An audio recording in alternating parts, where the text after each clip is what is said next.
Mode. Mode is the value which occurs most frequently in a set of observations.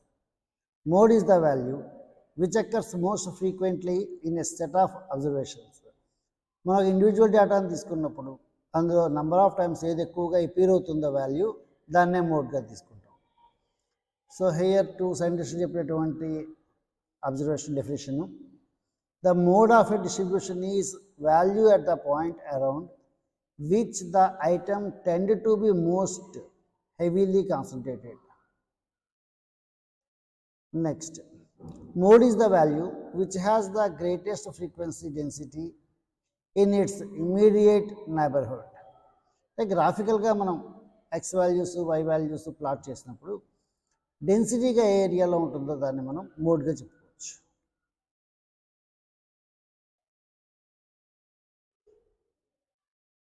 Discrete data మన దగ్గర ఉన్నప్పుడు అంటే X values 1 2 3 4 5 6 7 8 9, corresponding frequencies 3 1 18 25 40 30 22 10 6. So highest frequency ఉంది 40 ఉంది, దాని corresponding X 5 వాల్యూని మోడ్గా consider చేస్తున్నాడు. సో డిస్క్రీట్ డేటాలో హైయెస్ట్ ఫ్రీక్వెన్సీ కరస్పాండింగ్ ఎక్స్నే మనం మోడ్గా తీసుకుంటాం. అదే కంటిన్యూస్ డేటా తీసుకున్నప్పుడు మనం ఏం చేస్తామంటే హైయెస్ట్ ఫ్రీక్వెన్సీ ఉన్నటువంటి ఆ రో అంతటిని కూడా మోడల్ క్లాస్గా తీసుకుంటాం.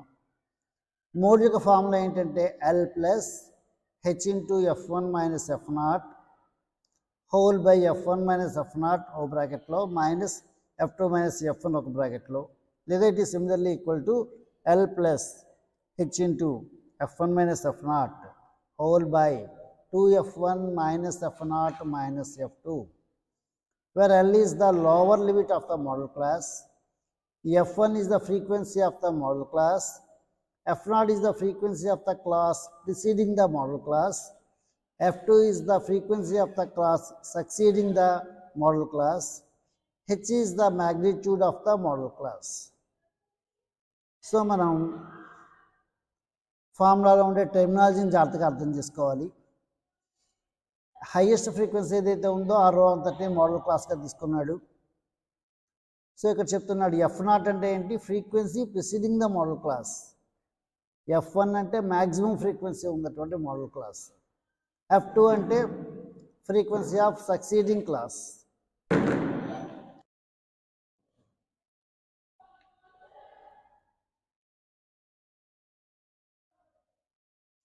సో ఇన్ జనరల్ మనం రిమార్క్స్ ఎలా తీసుకుంటాం అంటే ఇచ్చిన డేటాని అది ఇండివిజువలా డిస్క్రీటా కంటిన్యూస్ అని డిసైడ్ చేసుకుంటాం.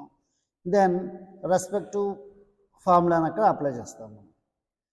ఎనీహౌ ఇక్కడ ఒక చిన్న అబ్జర్వేషన్స్ ఏమున్నాయి అంటే, if the maximum frequency is repeated or approximately equal concentration is found to 2 or more neighbourhood values, మనం మోడ్ సరిగ్గా కనుక్కోలేము. In the sense by modal class ఉందనుకోండి, అంటే మోడ్ వాల్యూ హైయెస్ట్ ఫ్రీక్వెన్సీ అనేది నెంబర్ ఆఫ్ టైమ్స్ రిపీట్ అయింది అనుకోండి, ఎక్కడ mode కనుక్కుంటాం అనేది అంబిగ్యూస్గా ఉంటుంది అనమాట. If there is irregularities in the distribution,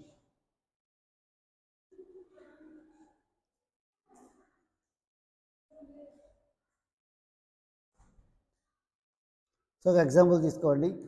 10 to 20, 20 to 30, 30 to 40, 40 to 50, 50 to 60, 60 to 70, 70 to 80, 80 to 90, 90 to 100, 100 to 110.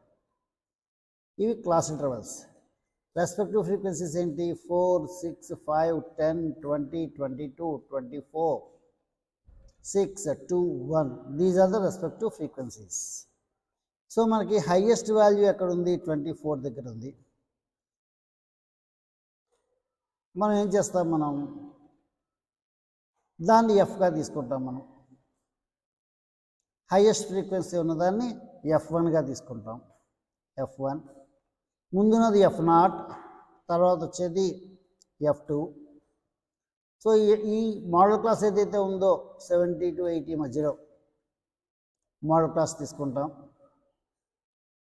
మన ఫార్ములా L ప్లస్ ఇక్కడ ఉన్నటువంటి ఫార్ములా యూస్ చేసుకుని L plus H into F1 minus F0 by 2F1 minus F0 minus F2 అన్న ఫార్ములాలో ఆ value substitute చేసి simplify చేస్తాం మనం. ఇక్కడ ఈ పర్టికులర్ ఎగ్జాంపుల్లో ఏం జరుగుతుంది, 2F1 minus F0 minus F2 అనేది 0 వస్తుంది. సో ఇలాంటి సందర్భాల్లో యూజువల్ ఫార్ములా అనేది డిటర్మిన్ చేయదు అనమాట. అప్పుడు ఈ ఫార్ములా తీసుకుంటాం, L plus H into mod F1 minus F0 whole by mod F1 minus F0 plus mod F1 minus F2. ఈ ఫార్ములా యూజ్ చేసి, అంటే డినామినేటర్ నాట్ ఈక్వల్ టు 0 అయిన సందర్భంలో ఈ పై ఫార్ములా వాడుతున్నాము, డినామినేటర్ 0 అయిపోతున్న సందర్భంలో ఈ ఫార్ములా వాడుతున్నాము. చాలా పెక్యులర్ లెక్క ఇది, జాగ్రత్తగా అర్థం చేసుకుని దీని మనం నేర్చుకోవాలి. Merits and demerits of mode. Mode is easy to calculate and understand. Mode is not at all affected by extreme observations. Demerits. Mode is not rigidly defined. Specifically defined చేయబడలేదు అనమాట. 2 or more bimodal classes ఉంటే దాన్ని మనం స్పెసిఫిక్గా చెప్పలేము. So he is the formula. మనకి mode, mean, మీడియన్ల గురించి ఇప్పటిదాకా నేర్చుకున్నాం. వాటి మధ్య రిలేషన్ని చెప్పేటువంటి ఫార్ములా ఏంటంటే, mode is equal to 3 into median minus 2 into mean. ఈ ఫార్ములా ద్వారా ఎనీ 2 వాల్యూస్ మనకి ఇచ్చినప్పుడు మూడో వాల్యూని మనం కనుక్కునే ప్రయత్నం చేద్దాం. Mode is not suitable for other mathematical treatment. So this is a drawback. మనం ఎప్పుడప్పుడు ఫ్రెష్గా లెక్కన చేసుకోవాలి తప్పించి రెండు వేరు వాల్యూస్ డేటా మన దగ్గర ఉంటే కంబైన్ డేటా యొక్క ఆన్సర్ను చెప్పలేము.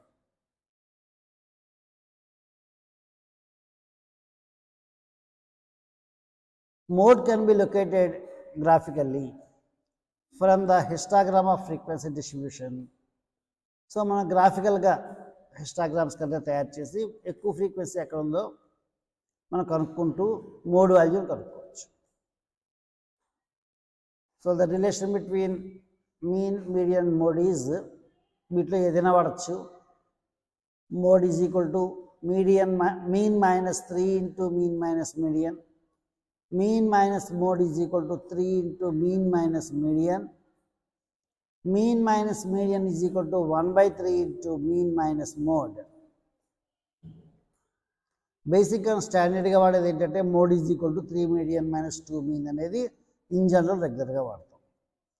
ఏదైనా ఒక పాజిటివ్లీ స్క్యూడ్ డిస్ట్రిబ్యూషన్ ఉంటే కనుక మీరు యాక్చువల్గా ఈ టాపిక్ని ముందర లెసన్స్లో నేర్చుకుంటారు. ఒక గ్రాఫికల్గా బెల్ షేప్లో మనం డిస్ట్రిబ్యూషన్ తీసుకున్నప్పుడు మీన్, మీడియన్, మోడ్లను మనం గ్రాఫికల్గా ప్లాట్ చేసినప్పుడు రైట్ సైడ్కి అది ఎక్కువగా ఇంక్లైన్ అయి ఉంటే దాన్ని పాజిటివ్ డిస్ట్రిబ్యూషన్ అంటాం, లెఫ్ట్ సైడ్ ఇంక్లైన్ అయి ఉంటే నెగిటివ్ స్క్యూ డిస్ట్రిబ్యూషన్ చెప్తాం మనం. సో ఏం చెప్తున్నాడు, పాజిటివ్లీ స్క్యూ డిస్ట్రిబ్యూషన్ ఉంటే కనుక mean greater than, median greater than mode అవుతుంది. అదే నెగిటివ్లీ స్క్యూ డిస్ట్రిబ్యూషన్ ఉంటే కనుక mode greater than, median greater than mean అవుతుంది. మనకి ఆన్లైన్ బిట్స్లో వచ్చేటువంటి టాపిక్స్ ఇవి. సో ఇలా మనకు కొన్ని వాల్యూస్ ఇచ్చారు, మోడ్ కనుక్కోమంటున్నారు. సో ఇన్ జనరల్ ఏం చేస్తాం మనం, ఏది ఎక్కువగా రిపీట్ అయింది అనేది మనం చెక్ చేసుకుని ఆ రిపీట్ అయిన దాన్ని ఆన్సర్గా తీసుకుంటాం. ఇక్కడ మనకి 3 అనే వాల్యూ ఎక్కువసార్లు రిపీట్ అయింది. డిస్ట్రిబ్యూషన్ టేబుల్ టాలీ బాక్స్ వేసుకుంటూ తయారు చేశారు దీన్ని. సో 3 ఈజ్ ద మోడ్ అవుతుంది.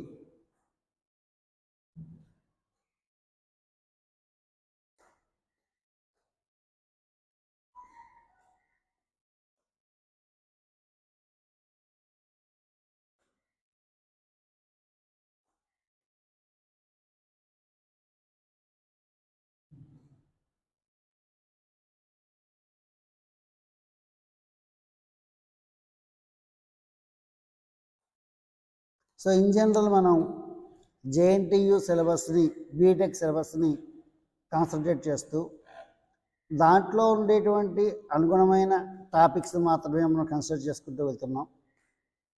So more beyond the syllabus ఉండేటువంటి ఏరియాస్ మనం కన్సిడర్ చేయటం లేదు. ముందు దాన్ని మనం చెక్ చేసుకుని వీడియోస్ చేసుకుంటే కనుక ఫర్దర్గా మనం ఏం చేయొచ్చు అంటే మిగిలిన కూడా కవర్ చేస్తూ నెంబర్ ఆఫ్ వీడియోస్ పెంచుకుంటూ వెళ్ళచ్చు. బట్ మన ఫస్ట్ లెవెల్ ఏంటి అంటే జేఎన్టీయు సిలబస్లో ఉన్నటువంటి బీటెక్ వరకు ఉండేటువంటి సిలబస్ని కాన్సన్ట్రేట్ చేసి ఓల్డ్ ఎగ్జామినేషన్ పేపర్లో ఉండే క్వశ్చన్స్ అన్ని కవర్ చేస్తూ ముందు కొంత థియరీ బ్యాక్గ్రౌండ్ అందిస్తాం. తర్వాత ఓల్డ్ క్వశ్చన్ పేపర్స్తో ఉండే క్వశ్చన్స్ అన్ని ఆన్సర్ చేసుకుంటూ వెళ్తాం.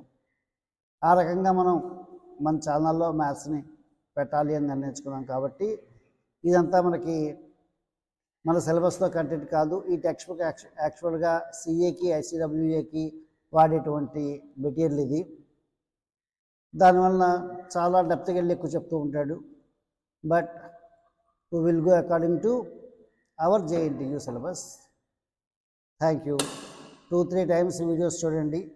చూసిన తర్వాత పేపర్ మీద నోట్స్ రాసి దాన్ని అర్థం చేసుకోండి. Thank you.